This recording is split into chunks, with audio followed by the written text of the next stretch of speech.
नमस्कार दोस्तों, मैं आपका दोस्त कृष्णा मिश्रा। दोस्तों, आज की वीडियो में बताने वाले हैं बेस्ट मिड कैप फंड के बारे में, जो काफी बेहतरीन रिटर्न बना के दिए हैं। साथ ही साथ अगर चैनल पहली बार आए तो चैनल को लाइक और सब्सक्राइब कर दीजिए और बेल नोटिफिकेशन ऑन कर लीजिए, ताकि जब भी वीडियो अपलोड हो तो आपके पास इंफॉर्मेशन मिलती रहे। इस लिस्ट में अगर पहला फंड देखिएगा तो वो आता है Nippon India mid cap fund. इसका अगर फंड साइज देखिएगा तो 42,000 करोड़ का फंड साइज है। तो कितना बड़ा फंड साइज है ये आप देख सकते हैं। और नंबर ऑफ स्टॉक का देखिएगा तो टोटल मिला के 97 कंपनी में आपका ये पैसा लगा हुआ है। और इसका मार्केट कैप एलोकेशन देखिएगा तो स्मॉल कैप में लगभग 10%, अदर में लगभग 3%, लार्ज कैप में देखिएगा तो लगभग 21%, मिड कैप में देखिएगा तो लगभग 67%। इसका अगर रिटर्न का बात किया जाए तो पिछले एक साल में ये माइनस रिटर्न दिया है, क्योंकि मार्केट गिर रहा है तो ये समझ सकते हैं। एक साल का रिटर्न देखिएगा तो -2% लगभग में है। 3 साल में देखिएगा तो लगभग 22%, पिछले 5 साल में देखिएगा तो लगभग 25%, पिछले 10 साल में देखिएगा तो लगभग 18% रिटर्न बना के दिया है। तो पिछले 10 साल में अगर मिड कैप फंड है 18% रिटर्न बना के दे रहा है तो काफी अच्छा रिटर्न है। इसके बाद अगर मार्केट कैप एलोकेशन देखिएगा तो 97% इसका लगभग देखिएगा तो इक्विटी में लगा हुआ है, कंपनी में पैसा लगा हुआ है। बाकी ये 3% कैश होल्ड करके रखे हैं, ताकि लिक्विडिटी में दिक्कत ना हो, कोई पैसा निकाले तो दिक्कत ना हो। क्योंकि कभी कभी क्या होता है, मार्केट गिरता है तो ज़्यादा लोग पैसा रिडीम करते हैं, निकालते हैं, या मार्केट क्रैश होता है तो उस सिचुएशन में फंड मैनेजर अपना, जिनको लगता है कोई कंपनी सस्ते में मिल रहा है या उसका रेट गिरा हुआ है, तो वो उस पैसा को यूज करते हैं और स्टॉक खरीदते हैं, कोई अच्छी कंपनी में अपना पैसा लगाते हैं। तो ये 3% अपना कैश होल्ड करके रखे हैं।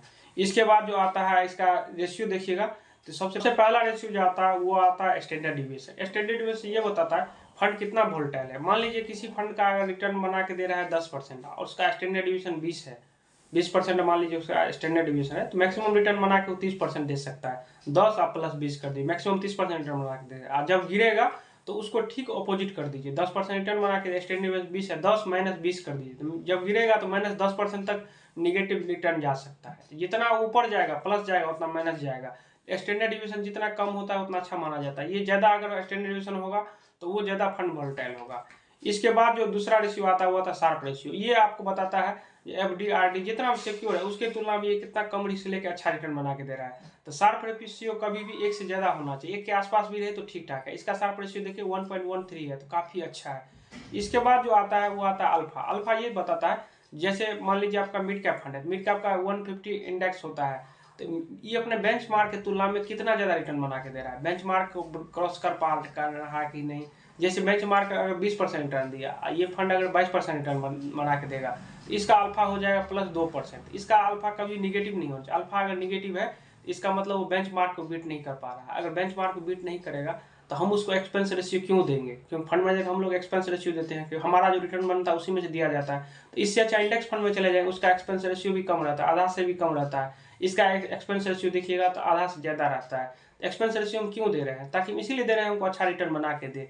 तो अल्फा कभी भी प्लस होना चाहिए, माइनस नहीं होना चाहिए। इसके बाद आता है बीटा। बीटा ये दिखाता है जो आपका जो रिटर्न बन रहा है तो कितना रिस्क लिया जा रहा है। बीटा कभी देखिएगा बेंचमार्क का 1 होता है, आपका बीटा 1 से कम होता है तो अच्छा माना जाता है। आपका मान लीजिए बेंचमार्क का बीटा 1 है, आपका फंड का बीटा 2 है, तब जब मार्केट गिरेगा तो मार्केट अगर 1% गिरेगा तो आपका फंड 2% गिरेगा, क्योंकि आपका बीटा 2% है मान लीजिए। और जब मार्केट चढ़ेगा तो मार्केट 1% बढ़ेगा तो आपका बीटा 2% बढ़ेगा। तो ये जितना कम होता है उतना फंड कम वोल्टाइल होता है, लेकिन बीटा जितना ज्यादा होगा तो फंड आपका उतना ज्यादा वोल्टाइल होगा। दूसरा फंड जो आता है वो आता है Invesco India mid cap fund. इसका अगर फंड साइज देखिएगा 10,000 करोड़ का फंड साइज है। और नंबर ऑफ स्टॉक देखिएगा तो टोटल जो है 49 कंपनी में आपका पैसा लगा हुआ है। और मार्केट कैप एलोकेशन देखिएगा स्मॉल कैप में 23%, अदर में देखिएगा तो लगभग 1%, लार्ज कैप में देखिएगा तो 14%, और मिड कैप में देखिएगा तो लगभग 63% जो मिड कैप कंपनी में आपका पैसा लगा हुआ है।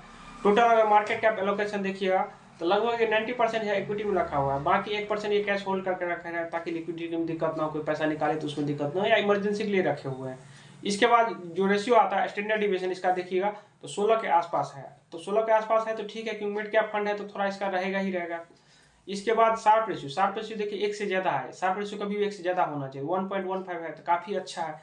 इसका अल्फा देखिए बेंचमार्क की तुलना में देखिए लगभग 4% ज्यादा रिटर्न बना के दे रहा है, तो ये भी अच्छा है। क्योंकि अल्फा जितना ज्यादा हो 5, 10, 15 उतना अच्छा है, क्योंकि बेंचमार्क की तुलना में उतना ज्यादा रिटर्न बना के दे रहा है। इसके बाद बीटा देखिए, बीटा कभी भी 1 से कम होना चाहिए, क्योंकि 1 से कम रहेगा तो फंड कम वोल्टाइल होगा। इसका बीटा देखिए 0.95 है, तो काफी अच्छा है।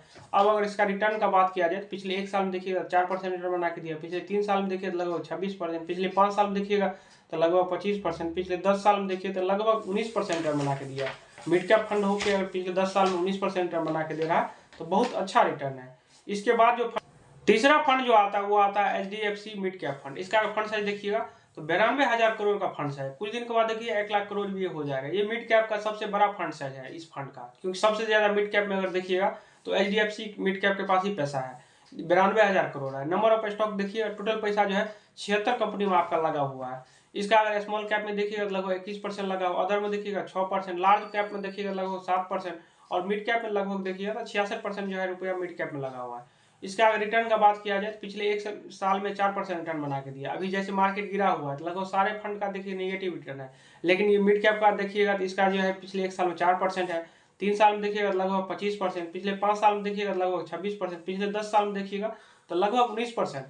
पिछले 10 साल में अगर 19% रिटर्न बना के दे रहा है मिड कैप फंड, क्योंकि स्मॉल कैप की तुलना में इसका रिस्क थोड़ा कम होता है, तो 19% कोई खराब रिटर्न नहीं होता, अच्छा खासा रिटर्न होता है। इसका अगर एलोकेशन देखिएगा तो 93% लगभग देखिएगा तो इक्विटी में लगा हो, बाकी 6% ये कैश होल्ड करके रखे ताकि लिक्विडिटी में दिक्कत ना हो, कोई पैसा निकाले तो दिक्कत ना हो। इसका अगर स्टैंडर्ड डिविएशन देखिएगा तो थोड़ा ये कम है, 14% है। तो 14% है तो फंड कम वोलेटाइल होगा क्योंकि मार्केट से कम रिस्क ले रहा है। इसका अगर शार्प रेशियो देखिएगा तो 1 से ज्यादा है, 1.31 है, तो काफी अच्छा है। 1 से कम तो बिल्कुल नहीं होना चाहिए, 1 से अगर ज्यादा है तो बहुत अच्छा है। इसके बाद अगर अल्फा देखिएगा तो बेंचमार्क की तुलना में देखिए 4% ज्यादा रिटर्न बना के दे रहा है, 3.49 है, तो काफी अच्छा है। बीटा देखिए 1 से कम है, 0.86, तो काफी अच्छा है। बीटा कभी भी 1 से कम ही होना चाहिए, तो ज्यादा अच्छा माना जाता है। इसके बाद जो अगला फंड आता है वो आता है इडलवाइज मिड कैप फंड। इसका अगर फंड साइज देखिएगा तो 12,700 करोड़ का फंड साइज है और नंबर ऑफ स्टॉक देखिए तो 88 कंपनी में पैसा लगा हुआ है। इसका अगर स्मॉल कैप में देखिएगा तो 11%, अदर में देखिएगा 3%, लार्ज कैप में देखिएगा 16% और मिड कैप में देखिएगा तो लगभग 71% लगा हुआ है मिड कैप में। और पिछले एक साल का इसका रिटर्न देखिएगा तो लगभग फ्लैट है, नहीं रिटर्न बना के दिया है, 0 लगभग है। पिछले 3 साल के देखिएगा तो लगभग 24%, पिछले 5 साल के देखिएगा तो लगभग 26%, पिछले 10 साल के देखिएगा तो लगभग 19% रिटर्न बना के दिया है। इसका अगर मार्केट कैप एलोकेशन बात किया जाए तो 98% जो है मार्केट कंपनी में पैसा लगा हुआ है, बाकी 3% ये कैश होल्ड करके रखे ताकि लिक्विडिटी में दिक्कत ना हो, कोई पैसा निकाले तो उसमें दिक्कत ना हो। इसके बाद जो आता है रेशियो आता है, स्टैंडर्ड डिविएशन देखिएगा तो लगभग 16 के आसपास है, तो मिड कैप फंड है तो थोड़ा तो वोलेटाइल होगा ही होगा, तो काफी अच्छा है। शार्प रेशियो देखिए 1 से ज्यादा है, 1.15 है, तो काफी अच्छा है। अल्फा देखिए, अल्फा कभी भी निगेटिव नहीं होना चाहिए, अल्फा देखिए लगभग 2% है, तो काफी अच्छा है। बीटा 1 से कम होना चाहिए, इसका बीटा देखिए 0.94 है, तो काफी अच्छा है। तो कुल मिला के ये फंड भी काफी बेहतरीन है, अगर आप इन्वेस्ट करना चाहें तो इस फंड में भी आप जाना चाहें तो जा सकते हैं। इसके बाद जो 5वां फंड आता है वो आता है Motilal Oswal mid cap fund. इसका अगर फंड साइज देखिएगा तो 38,000 करोड़ का फंड साइज है। इसका नंबर ऑफ स्टॉक देखिएगा तो 21 कंपनी में आपका पैसा लगा हुआ है, क्योंकि ये फंड थोड़ा ज्यादा रिस्क लेते हैं, क्योंकि इसका देखिएगा मोतीलाल मिड कैप में इनमें ज्यादा स्टॉक नहीं रहता, 15, 20, 25, 30 इससे ज्यादा नहीं रहता है। तो अगर इसमें प्लस पॉइंट ये भी होता है, रिटर्न बनता है तो तगड़ा बनता है, जब कम बनता है, जब गिरता है तो ज्यादा गिरता है। ये फंड थोड़ा ज्यादा वोलेटाइल है, लेकिन रिटर्न भी बनता है तो काफी बेहतरीन बनता है। इसका अगर आप मार्केट कैप एलोकेशन देखिएगा तो अदर में देखिएगा तो लगभग 13% लगा है, लार्ज कैप में देखिएगा लगभग 17%, मिड कैप में देखिएगा तो लगभग 70% रुपया जो है मिड कैप में लगा है। इसका अगर रिटर्न का बात किया जाए पिछले एक साल में देखिएगा लगभग 13% गिरा हुआ है, पिछले 3 साल रिटर्न देखिएगा लगभग 24%, पिछले 5 साल में देखिएगा लगभग 30%, पिछले 10 साल में देखिएगा तो लगभग 19% रिटर्न बना के दे रहा है, तो काफी अच्छा रिटर्न है। अगर मार्केट कैप एलोकेशन बात किया जाए तो मार्केट में इसका 88% मार्केट में लगा हुआ, बाकी ये 12% कैश होल्ड करके रखे ताकि लिक्विडिटी में दिक्कत ना हो, या कभी मार्केट ज्यादा क्रैश करेगा तो उस टाइम इन्वेस्ट करेंगे। इसका अगर शार्प रेशियो देखिएगा तो 1.13 है, तो काफी अच्छा है। 1 से ज्यादा शार्प रेशियो रहना चाहिए तो बहुत अच्छा है। इसका स्टैंडर्ड डिविएशन देखिए 18 के आसपास है, तो फंड ज्यादा वोलेटाइल होगा ही होगा। बाकी आप फंड में देखें तो 13, 14, 15 था, आप देखें निपोन का भी देखे, HDFC का भी देखे तो उसमें कम था, लेकिन इसका आप देखिए स्टैंडर्ड डिविएशन लगभग 18 के आसपास है, तो ये ज्यादा वोलेटाइल है। इसके बाद अल्फा देखिए बेंचमार्क की तुलना में लगभग 5% ज्यादा रिटर्न बना के दे रहा है, तो काफी अच्छा है। बीटा देखिए 1 से कम है, तो काफी अच्छा है। इसका बीटा देखिए 0.91 है, तो काफी अच्छा है। इसके बाद छठा फंड जो आता है वो आता है महिंद्रा मैन्युलाइफ मिड कैप फंड। इसका अगर फंड साइज देखिएगा तो 4300 करोड़ का फंड साइज है, क्योंकि अभी ज्यादा फंड पुराना नहीं हुआ, लगभग 5-6 साल हुआ है। इसका नंबर ऑफ स्टॉक देखिएगा तो लगभग 63 कंपनी में पैसा लगा हुआ है। स्मॉल कैप में देखिएगा अगर मार्केट कैप एलोकेशन के हिसाब से तो स्मॉल कैप में 15%, अदर में लगभग 5%, लार्ज कैप में देखिए लगभग 11%, मिड कैप में देखिएगा लगभग 71% पैसा मिड कैप में लगा हुआ है। इसका अगर रिटर्न का बात किया जाए तो पहले एक साल से देखिएगा मार्केट गिर रहा है, पिछले एक साल के रिटर्न देखिएगा लगभग 6%, पिछले 3 साल के देखिएगा लगभग 22%, पिछले 5 साल के देखिएगा तो लगभग 24% रिटर्न बना के दिया, और 10 साल अभी हुआ नहीं तो 10 साल का डाटा इसका अवेलेबल नहीं है। इसका अगर आप एलोकेशन देखिएगा तो 96% जो है पैसा इक्विटी में लगा हुआ है, बाकी 5% ये कैश होल्ड करके रखे हैं। तभी सिचुएशन ऐसा होगा या मार्केट क्रैश करेगा तो उस टाइम ये इन्वेस्ट करेंगे।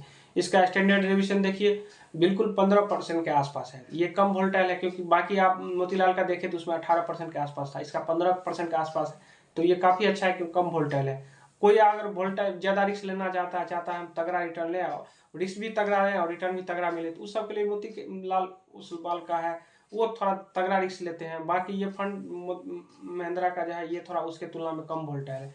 शार्प रेशियो देखिए 1 से ज़्यादा होना चाहिए, 1.09 है तो काफ़ी अच्छा है। अल्फा देखिए लगभग 1% है, यानी बेंचमार्क की तुलना में 1% ज़्यादा रिटर्न बना के दे रहा है। बेंचमार्क को तो बीट कर रहा है। अगर मान लीजिए बेंचमार्क बीट नहीं करता तब दिक्कत, लेकिन बेंचमार्क तो बीट के भले ही 1% से कर, बेंचमार्क को बीट तो कर रहा है। इसके बाद बीटा आता है, बीटा कभी भी 1 से कम होना चाहिए। इसका बीटा देखिए 0.95 है तो काफ़ी अच्छा है। ये ऐसे बेस्ट फंड थे जो काफ़ी अच्छा रिटर्न बना के दिए हैं। उम्मीद करते हैं वीडियो पसंद आया। वीडियो पसंद आया तो चैनल को लाइक और सब्सक्राइब कर दीजिए। अगर आपके पास कोई क्वेश्चन हो तो आप कमेंट करके पूछ सकते हैं, या चाहते हैं किसी टॉपिक पे हम वीडियो बनाए तो वो भी आप कमेंट करके बता सकते हैं। ये वीडियो केवल एजुकेशनल पर्पस के लिए था। आप कोई भी फंड में आप इन्वेस्ट करते हैं तो उससे पहले अपना रिसर्च जरूर कर लें। तो चलिए किसी नेक्स्ट वीडियो मिलते हैं, तब तक के लिए जय हिंद, वंदे मातरम।